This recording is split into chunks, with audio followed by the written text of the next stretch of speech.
I'd just like to ask you, you said you were involved in the early stages of AI, like in the 90s, is that right? Okay, so obviously now AI has really taken off.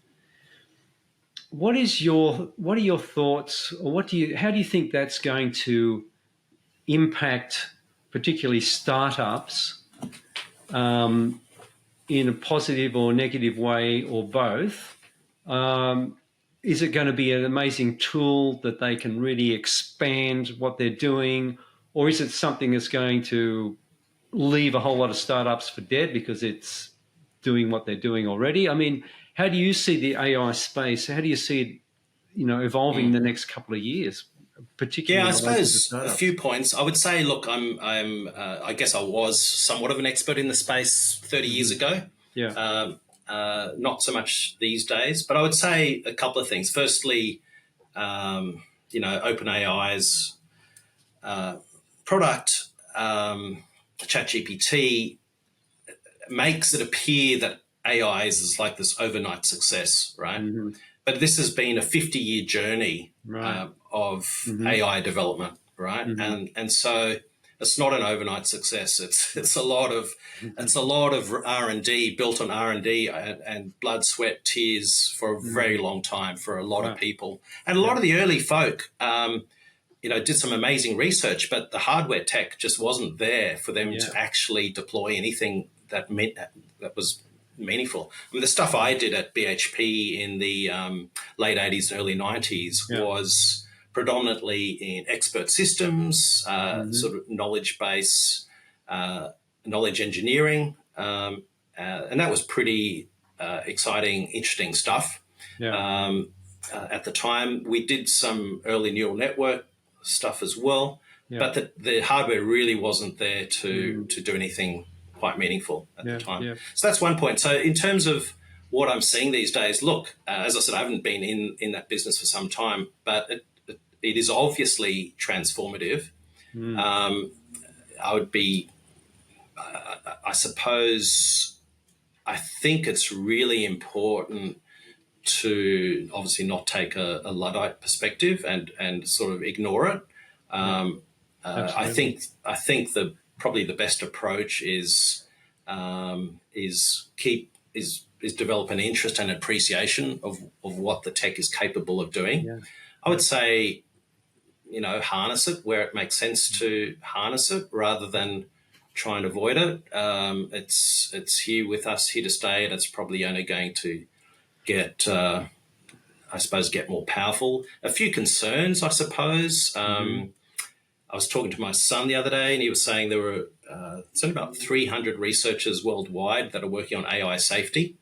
Mm. And it does seem to me that we are heading in the direction of AGI. You may know about the Turing test, a test set up by Alan Turing, 60, 70 years ago. Yeah. And the test was, if you ever interact with a computer and you can't tell it's a computer, then that thing passes the Turing test, right? Now, and I would say that we are now over that hump where a lot of people could be fooled about whether they're interacting with a computer Yeah. or not. Yeah.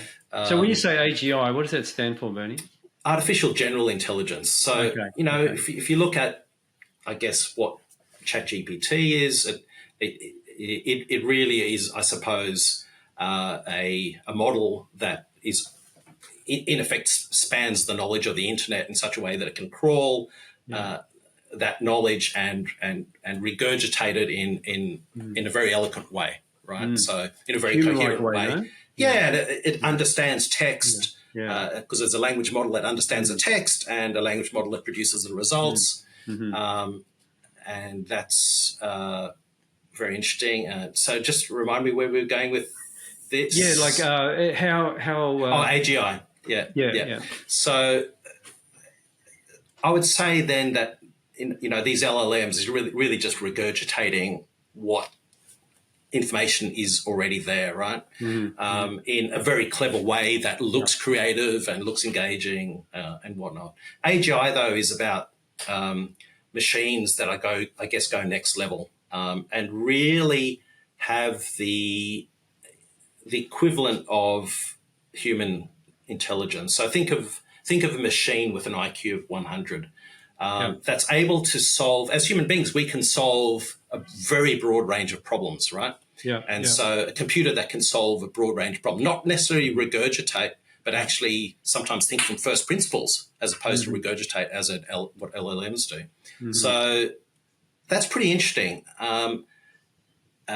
And there are a number of startups globally that are working on this. And, you know, the advancement has been at such a pace that, you know, some are saying within 15 years we may actually hit AGI, where there'll be a product that a new product from, and probably it's going to be from one of the tech giants because they can afford to do the R&D in the space, that, you know, a machine that's got the equivalent of human intelligence. But what does that actually mean?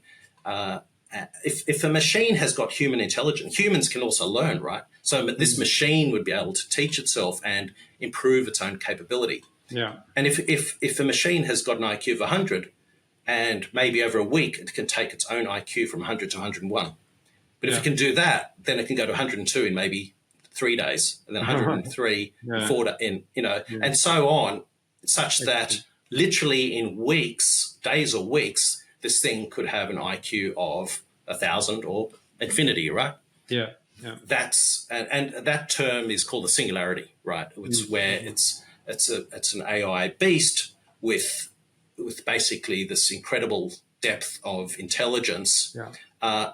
And then the question is, okay, does this thing, the singularity, which sounds like science fiction, but may actually only be 15 years away if you think about exponential growth, does this thing work in favor of humanity or not? Utopian or dystopian? And I think it's a real problem.